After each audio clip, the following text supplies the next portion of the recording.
Bien, vamos ahora a hacer una revisión sobre las micosis sistémicas, donde también las podemos considerar o encontrar en algunas literaturas como endémicas, pues porque se encuentran en la naturaleza. Vamos a hablar dentro de estas tres: histoplasmosis, coccidioidomicosis y paracoccidioidomicosis. Bueno, para comenzar veamos este cuadro en donde nos presentan estos hongos. Ya vimos a Cryptococcus neoformans, si ustedes se recuerdan, lo vimos acá en la parte de los oportunistas, pero ya aclaré también esta situación entre ser oportunistas o ser sistémicos. Ups, error de dedo. Volvamos para acá. Entonces, vamos a hablar, como ya dije, de histoplasma, coccidioides y paracoccidioides. El que no vamos a mencionar es Blastomyces dermatitidis porque no se encuentra en nuestra región, entonces no va a representar para nosotros mayor interés clínico. Estos hongos, como ustedes pueden ver, tanto histoplasma como coccidioides como paracoccidioides son hongos dimórficos. Los encontramos a 25 grados en su forma micelial y a 37 grados en su forma de levaduras. Bien, como ya mencioné, pues son de importancia pues porque se pueden encontrar estos en nuestras regiones. Y como vamos a ver ya en la descripción de cada uno de ellos, ustedes se pueden fijar, la mayor parte de estos hongos endémicos tienen como característica que su infección local inicial o primaria va a ser a partir del pulmón y a partir de ahí la diseminación. Entonces en la mayoría de ellos va a producir primero una neumonía que luego, pues, si no se recibe tratamiento, el hongo continúa avanzando y ya afectaría también a otras estructuras, tejidos u órganos y se vuelve entonces un compromiso mayor. Vamos a volver acá para que nos ubiquemos. Entonces comenzamos con la primera, histoplasmosis. Bien, sobre histoplasmosis, el agente causal, como ya vimos, agente etiológico es Histoplasma capsulatum. Hay dos variedades. Esto ya lo vimos, por ejemplo, también con Cryptococcus, que tenía tres variedades. Entonces, en este caso tenemos Histoplasma capsulatum capsulatum e Histoplasma capsulatum variedad Duboisi. Entonces, Histoplasma capsulatum causa infecciones pulmonares y diseminadas en la mitad oriental de Estados Unidos y en la mayor parte de Latinoamérica. Por eso estamos hablando de estos. Histoplasma capsulatum duboisii produce principalmente lesiones cutáneas y óseas y se localiza en zonas tropicales de África. Entonces, nosotros principalmente, cuando nos refiramos a capsulatum, estamos hablando de Histoplasma capsulatum, variedad capsulatum. Ambas variedades de capsulatum presentan dimorfismo térmico. Ya sabemos qué es eso, lo vimos en la primera clase. Y son capaces de desarrollarse como formas filamentosas y alinas, es decir, no son dematiáceos, en la naturaleza y los cultivos a 25 grados centígrados. Y como una levadura intracelular de gemación en tejido y cultivos incubados a 37.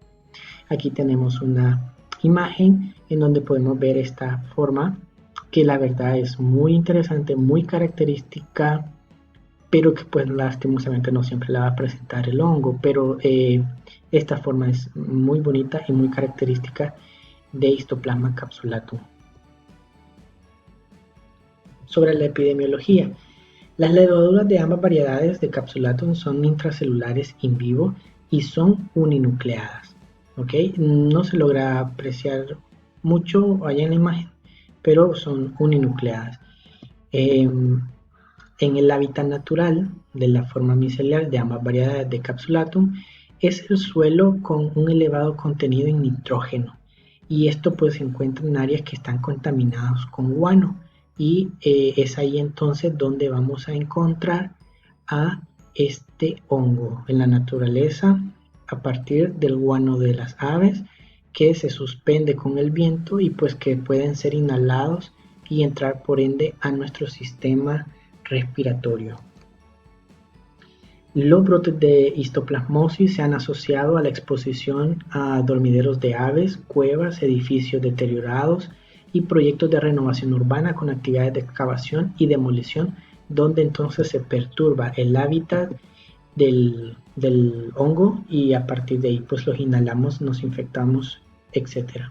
Se cree que los brotes son consecuencia de la formación de partículas aerosolizadas portadoras de macroconidios y fragmentos miceliales a partir del suelo alterado y de su ulterior inhalación por parte de los individuos expuestos, lo que quiere decir que nos podemos infectar tanto con los macroconidios de Histoplasma capsulatum, así como también con fragmentos miceliales. Aunque las tasas de ataque pueden alcanzar un 100% en algunas de estas exposiciones, la mayoría de los casos suelen ser asintomáticos y únicamente se detectan por medio de las pruebas cutáneas, lo cual es tanto positivo porque quiere decir que aunque yo me contamine con las macroconidias o con fragmentos de las hifas, no quiere decir que vaya a desarrollar la enfermedad o el cuadro clínico, sino que simplemente puedo tener la infección, estar en una calidad de portador, pero sin sintomatología. En este sentido juega un papel importante el sistema inmunológico. Sobre los síndromes clínicos. La vía habitual de infección por ambas variedades de histoplasma consiste en la inhalación de los microconidios, que germinan para dar lugar a las levaduras en el interior del pulmón, donde pueden permanecer localizadas o bien diseminarse por vía hematógena o linfática. Vuelvo a recargar que entonces dependerá del sistema inmunológico. Sin embargo, aquí se presenta una situación. Al tener contacto con las estructuras miceliales del hongo en nuestro interior, pues se convertirán por acción de la temperatura en levaduras. Ahora, las levaduras van a ser fagocitadas por los macrófagos. Ese es el proceso normal de acción de nuestro sistema inmunológico. El problema es que entonces los hongos tienen, en este caso histoplasma en particular, tiene la capacidad de mantenerse vigente en el interior de nuestro sistema inmunológico. Aquí lo tenemos en esta imagen donde podemos observar la representación. Aquí tenemos las estructuras miceliales del hongo, las microconidias, las macroconidias. Obviamente estas son dimórficas. Tenemos la parte de la forma levadura con la cápsula que presentan. Aquí se ve más grande las microconidias que están ubicadas paralelas a las hifas. Podemos encontrar también las macroconidias. Entonces, en el ambiente, en aquellos ricos en nitrógenos que se presentan particularmente donde hay guano, estiércol de las aves, podemos entonces suspender en el aire las macroconidias, las microconidias o las hifas, ser inhaladas entonces por la persona que tuvo acceso a esa cueva, a esa demolición, a ese lugar donde se tienen acumuladas aves, entonces, y esos van a entrar entonces al pulmón para que adentro estas estructuras miceliales se conviertan en estructuras levaduriformes. Los microconidios son fagocitados con rapidez por los macrófagos y los neutrófilos pulmonares, porque son fagocíticos, y se cree que su conversión a la forma de levadura parasitaria tiene lugar en el interior de las células. En este caso estamos hablando del fagolisosoma o el endosoma, sería donde se mantendría la forma de levadura. El diagnóstico de la histoplasmosis se puede efectuar mediante la microscopía directa, cultivos de sangre, médula ósea u otro material clínico, pruebas serológicas como la detección de antígeno en sangre y en orina, pero con esto no contamos en El Salvador. Solo sí podemos obtener muestras significativas de las diferentes lesiones que se puedan producir y hacer cultivo micológico. Y si se puede también, dependiendo del tipo de lesión, hacer vista al microscopio. La fase levaduriforme del microorganismo se detecta en el esputo líquido de lavado bronquialveolar, frotis de sangre periférica, muestras de médula ósea y tejidos teñidos, por ejemplo, con GIMSA, que esto sería algo similar a esto que estamos observando acá. Como mencionamos, los neutrófilos son fagocíticos y ellos también, si dependiendo de dónde se encuentra el hongo, tienen acceso entonces al hongo y lo fagocitan, obviamente. Entonces vamos a tener que esos endosomas van a contener a las esporas, a las levaduras de histoplasma, y entonces el neutrófilo se vería así, se vería con el poco de estructuras parasitarias intracelulares. Igual en este que se pueden observar las levaduras o las esporas, ¿ya? Uninucleadas. Bien, las células suelen ser intracelulares, como lo vimos en las imágenes, y aparecen formando grupos, así como lo vimos acá. Las células de Histoplasma capsulatum, variación Dubois, también son células levaduriformes intracelulares uninucleadas, igual que las de Capsulatum, como las que vimos acá, aunque son notablemente mayores, entre 8 a 15 micras, y presentan unas gruesas paredes con doble contorno. Por lo general se hallan en el interior de macrófagos y células gigantes. Entonces prácticamente pues se verían lo mismo, solo que se espera que las de Dubois sean pues mucho más grandes y quizás un tanto que tomen mayor coloración porque la pared es más gruesa.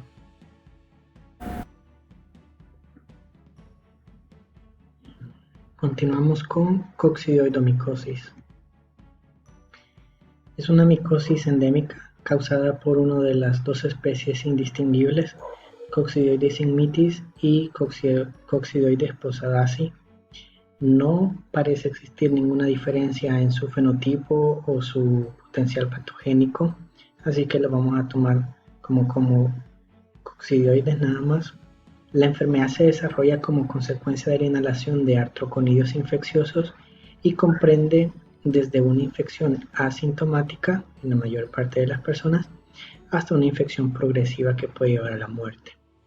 Al igual que la sífilis y la tuberculosis, origina diversas lesiones y se ha bautizado como la gran imitadora. Entre otros, ha recibido también el nombre de granuloma coccidioideo y fiebre del Valle de San Joaquín. Como podemos observar, no es algo nuevo, si hemos venido prestando atención. En este caso, este hongo se encuentra en la naturaleza y sus artroconidias son entonces inhaladas y pues la infección inicial local es pulmonar, luego pues estas forman una estructura en la cual se empiezan a multiplicar internamente las conidias y luego pues salen de ahí para continuar con la diseminación. Entonces en la forma saprobia encontramos su fase micelial, es dimórfico como ya se mencionó, y en su forma parasitaria pues encontramos las levaduras. Dimórfico, como ya mencionamos, microscópicamente las hifas vegetativas originan hifas fértiles que producen artroconidios y alinos alternos, porque hay células de separación. Se puede observar claramente aquí en esta imagen donde están los artroconidios y entre cada una de ellas pues se presenta una célula de separación. Tras ser inhalados, los artroconidios se redondean conforme se transforman en esférulas en el pulmón. Ahora, en estas esférulas, que son de un buen tamaño considerable, forman endosporas por medio de un proceso conocido como división progresiva, es decir, una serie de divisiones mitóticas consecutivas. La rotura de la pared de la esférula libera las endosporas que darán lugar a nuevas esférulas, es decir, vemos que estas endosporas pues se han dividido y conforme se dividen y se hacen más, pues rompen esta estructura y al final pues se liberan, y estas que se liberan sirven para pues producir o continuar con la infección. Entonces aquí se ven los dos ciclos. En el ciclo saprófito vemos como las estructuras fúngicas, como los artroconidios, están en el ambiente, son inhalados. Entonces ya dentro de un huésped, estos artroconidios forman estructuras redondeadas, en donde en estas estructuras redondeadas aparecen las endosporas que se dividen, se multiplican y al final pues rompen esta estructura y se vuelven a liberar las conidias o las endosporas, como le queramos llamar. Y luego entonces se continúa pues el ciclo, en este caso dentro del huésped. Se pueden observar hifas tabicadas y artroconidios en alrededor de un 10 al 30% de las cavidades pulmonares asociadas a la coccidioidomicosis, lo que quiere decir que se presentan estructuras saprófitas miceliales que deberían de ser del ambiente en el interior del paciente, lo que quiere decir que a pesar de ser un hongo dimórfico, podríamos encontrar estructuras de un hongo tipo moho en el interior del cuerpo de un paciente. Sobre los síndromes clínicos, tenemos que Coccidioides ignitis es probablemente el patógeno fúngico más virulento del ser humano. La inhalación de un pequeño número de los artroconidios produce una coccidioidomicosis primaria, que puede consistir en una enfermedad pulmonar asintomática, como ya habíamos hablado, en la mayor parte de los pacientes así será, o un proceso pseudogripal de resolución espontánea que se caracteriza por la presencia de fiebre, tos, dolor torácico y pérdida de peso. Son signos y síntomas no característicos de ninguna enfermedad, por cuanto no es que se sospeche de buenas a primera de una coccidioidomicosis. Los pacientes con coccidioidomicosis primaria pueden presentar diversas reacciones alérgicas, como si se tratara de una aspergilosis, pero en una menor proporción, mientras que en la aspergilosis es lo más común. Como localizaciones extrapulmonares de la infección se han descrito la piel, los tejidos blandos, los huesos, las articulaciones y las meninges. Espero que a este nivel ya hayan comprendido que en el caso de los hongos sistémicos afectan diferentes órganos cuando se diseminan, y evidentemente en cada uno de los órganos en donde se disemine va a presentar pues diferentes formas. Por eso es que hemos venido hablando de síndromes clínicos. No podemos decir específicamente qué problemas de salud van a presentar, sino que depende de la estructura, órgano, tejido afectado, es donde va a presentar los signos y síntomas, y pues evidentemente van a ser variables conforme el sistema inmunológico o factores predisponentes o factores de protección que pueda tener el mismo paciente. Para finalizar, como micosis sistémica tenemos la paracoccidioidomicosis. La paracoccidioidomicosis es una micosis sistémica causada por el hongo dimórfico Paracoccidioides brasiliensis. La infección se conoce también como blastomicosis sudamericana y representa la principal micosis producida por un hongo patógeno dimórfico en los países latinoamericanos, y es por eso que estamos hablando de ella. La paracoccidioidomicosis primaria suele afectar a individuos jóvenes y constituye un proceso pulmonar de resolución espontánea. Es decir, prácticamente alguien puede padecer la infección y resolver de manera natural sin mayor intervención médica. En esta fase rara vez muestra una evolución aguda o subaguda progresiva. La reactivación de una lesión latente primaria puede tener lugar algunos años después y originar una entidad pulmonar progresiva crónica, ahora sí, con o sin afección de otros órganos. Entonces, básicamente tenemos una presentación variable del cuadro de este agente etiológico. A la derecha pueden ustedes observar la imagen de Paracoccidioides brasiliensis, una forma típica que sí se puede apreciar en los materiales obtenidos a partir del paciente, en donde vemos una levadura con diferentes blastoconidios o blastoconidias o blastosporas. Eh, sobre la morfología y epidemiología, la forma típica en fase de levadura se observa en los tejidos, es obvio, es un dimórfico, y o in vitro cuando se cultivan y se mantienen en la estufa a 37 grados. Las células levaduriformes ovaladas o redondas de tamaño variable, que va desde 3 hasta 30 micras, un tamaño bastante grande, con paredes refringentes dobles y yemas solitarias o múltiples, que serían los blastoconidios, como lo vimos en la imagen anterior, son las características de este hongo. Entonces parece una especie de eh, rueda o timón de barco, ¿ya? Entonces ahí se pueden ver las diferentes proyecciones que serían los blastoconidios que proceden de la espora madre, digámoslo así. Y como ya mencionamos, es una enfermedad endémica en Latinoamérica, eh, más prevalente en Sudamérica que en Centroamérica. Pero desde que hablamos de una enfermedad endémica se refiere a que es una enfermedad que se mantiene de manera permanente o existen casos que se mantienen constantes en los datos epidemiológicos. Sobre los síndromes clínicos, ya aclaré por qué hablamos de síndromes clínicos con estas infecciones micóticas. Puede ser subclínica, es decir, asintomática, o progresiva, con formas pulmonares agudas o crónicas, formas diseminadas agudas, subagudas o crónicas de la enfermedad, lo que quiere decir que puede producir tanto afecciones pulmonares o diseminadas, es decir, locales o diseminadas, tanto en formas agudas como crónicas, o simplemente no producir sintomatología. La mayor parte de las infecciones primarias remiten espontáneamente, lo que ya mencionábamos, se pueden curar por sí solas y ni siquiera me enteré que la tuve. No obstante, el microorganismo puede persistir en estado de latencia durante periodos prolongados y reactivarse posteriormente para provocar una enfermedad clínica concomitante con alteraciones de las defensas inmunitarias, es decir, comportarse como un oportunista.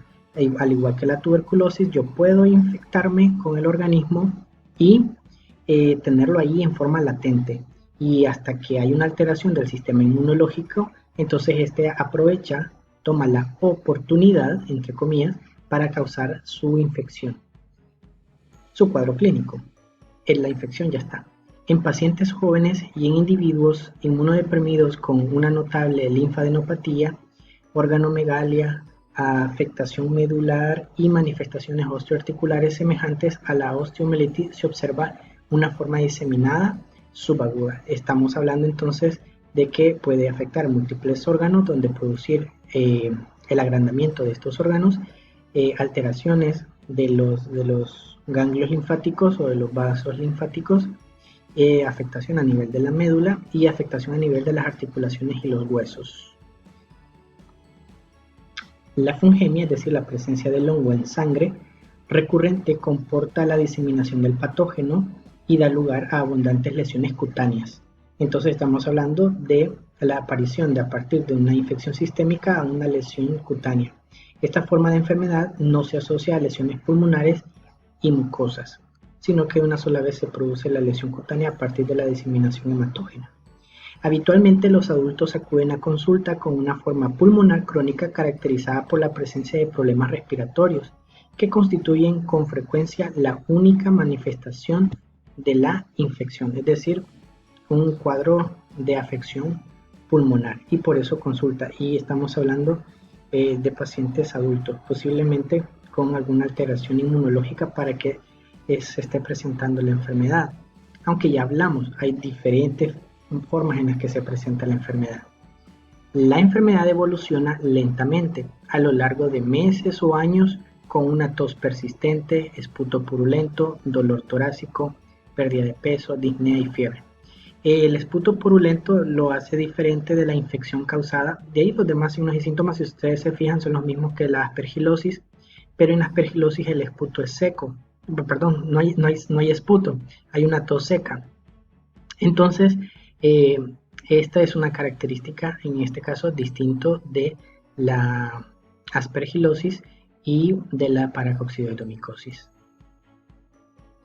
Las lesiones pulmonares son nodulares, infiltrantes, fibróticas y cavitarias. Esto es interesante porque, al igual que Mycobacterium tuberculosis, tiene la capacidad de producir lesión de tipo cavitaria, es decir, producir como, entre comillas, huecos en el tejido pulmonar. Y todo esto que estamos observando acá, incluso estamos hablando de producir fibrosis, estamos hablando de que daña el tejido se trata de cicatrizar y pues queda fibrótico. En este sentido, lo que deben de aprender es que los tejidos fibróticos tienden a perder su función. Entonces, aunque se repare la estructura del órgano como tal, ha perdido su función. Entonces estamos hablando de que poco a poco se está perdiendo la capacidad del pulmón para funcionar. Bien, y de esa manera es como hemos hecho una revisión bastante general y superficial de la micosis de importancia clínica en nuestra región. Entonces, ya saben, cualquier duda o consulta la pueden hacer a través de los medios que tenemos para comunicarnos. Que estén muy bien.